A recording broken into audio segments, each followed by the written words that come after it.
You are absolutely terrified that World War III might be happening. And the worst part is that it is a very scary reality that we're facing. This could happen. The problem is that even though it could happen, we're not sure if it will happen, and it's impacting your mental health detrimentally. You continuously feel like you have the weight of the world on your shoulders. You are so worried that you're losing sleep. You're up at night with these spiraling thoughts. You don't know what to do, but you do know that it's impacting you deeply. Today I'm going to talk about 5 different things you can do during this really difficult time to help you feel better. But before I jump into that, let me introduce myself. Hi, my name is Angelica. I'm a relationship and breakup coach. I've been quoted as a relationship expert in over 40 articles, and I help people just like you in my one-on-one sessions. Let's go ahead and jump right into the first thing. You gotta start limiting your doom scrolling. I understand it is so important to be informed about what is happening in this world, but it's important to remember that some of what you're looking at on social media is complete misinformation. It's also important to know that even if the information is accurate, they might be speaking about the worst case scenario, something that hasn't happened yet. And I know it's important to stay updated on the things that are happening and have happened, but it's important to limit the amount that you're exposed to, because if you continue to feed yourself these negative messages, it will continue to impact you to a point where you won't even know how to move forward. When I say limit the amount of doom scrolling that you're doing, I mean try to stay to more positive news outlets. Try to focus on things that nourish your soul, and then give yourself possibly a singular day where you do allow yourself 30 minutes to an hour of catching up on world events, on things that have happened. Like I said, yes, it is important to stay up to date with what's going on around the world. It's important to remember that there are things that we can do to help bring about a positive change when it comes to world events. But filling your entire life continuously throughout the day with every horrible thing that is happening in the world is going to make you feel even worse than you already do. It's going to feed the fear and cause you to sink even deeper into this darkness. The second thing that I want you to do is try to ground yourself. Find different things that are good outlets for your mental health and well-being. When you're feeling like your anxiety is out of control, go take a walk. Go take a bath. Go work out. Paint a beautiful picture. Read a book. Find something that allows you to calm down. You could try meditation, box breathing, or different mindfulness techniques. An example of a mindfulness technique is going outside, looking at the beautiful leaves, and trying to see what about it makes it so beautiful. Another mindfulness technique is get yourself a snack, and as you're eating the snack, taste every flavor and think about what you enjoy the most about that flavor. It's the art of savoring, which increases gratitude and has been proven to increase happiness and well-being in your life. The third thing I want you to do is I want you to focus on what you can control. If you are someone who is passionate about fighting for people's rights, then I want you to contact your senators, write to them, call them, show up to different events, openly use your voice and freedom of speech to talk about the things that matter the most to you. You can also create a platform voicing your opinions of this matter and standing up for the people that matter the most to you, being the voice for the voiceless. These are different things that you can do if you're politically passionate or passionate about human rights. You can volunteer at different nonprofit organizations that are fighting for the freedoms of others. And you can also donate to different organizations that you want to support. The fourth thing that I want you to do is talk about it.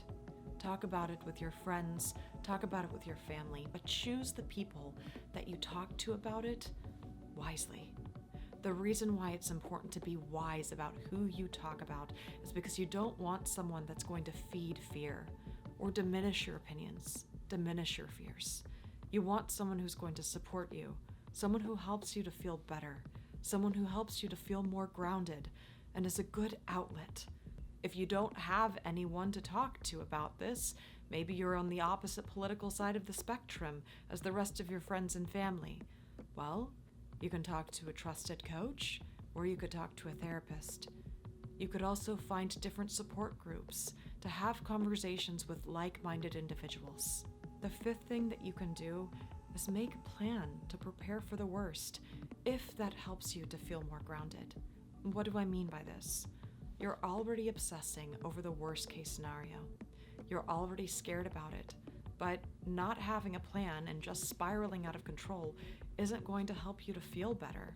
So this is why I want you to write out the plan. This way, when you start to feel like you're spiraling, you can reassure yourself, it's okay. I already have a plan. I will be okay. What I want you to do is 3 different things. The first thing, write out the worst case scenario and write out a plan that goes with the worst case scenario. Don't obsess over it. Just try your best to write out a plan that will work for you. Creating a plan can help you to feel grounded. It can help you to feel safer. It can help you to feel reassured.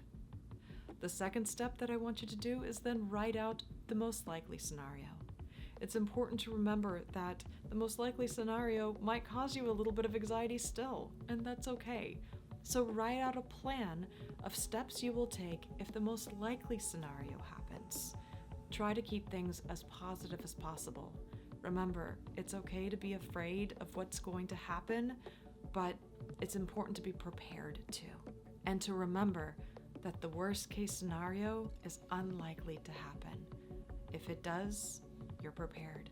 The most likely scenario is the most likely scenario to happen. Either way, you're prepared because you have a plan for that too. The last thing that I want you to do is create a best case scenario.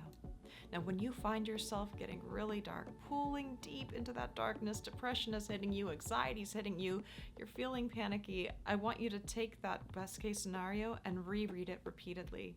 Use that for your grounding reassurance. That even though things are scary and unknown, and there's a possibility of the worst case, there's also a very good possibility for the best case scenario. Write that down. Reread it over and over and over again. Tell yourself, maybe the best case scenario will end up happening. Use that for reassurance.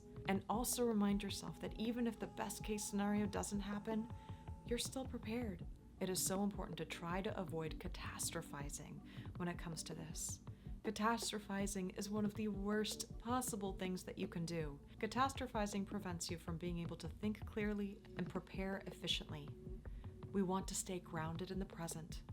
We want to have a plan that is reasonable, a plan that doesn't negatively impact your mental health and well-being, something that allows you to feel focused and grounded in the present moment, and to remember that catastrophizing is just feeding the worst case scenario, something that is unlikely to actually happen. It's okay to be scared. It's okay to not know what to do. It's okay to take some time to write out these plans. But it's very important not to catastrophize when it comes to what's happening. I know what's happening in the world is scary. It's terrifying. And none of us really know what's going to end up happening. We all feel like sitting ducks waiting. And it can kind of feel like you're in limbo, not knowing what steps to take forward and feeling like you're constantly being weighed down. I know it's hard, but take things one day at a time. Try to live in the present. Try to live mindfully. And know that even if it doesn't feel like everything's going to be okay, in the end, there are things within your control that you can focus on. Things that help you feel better in this very complicated time. Thank you for watching my video. If you enjoyed watching this, please subscribe to my channel. I'll be making more videos like this in the future.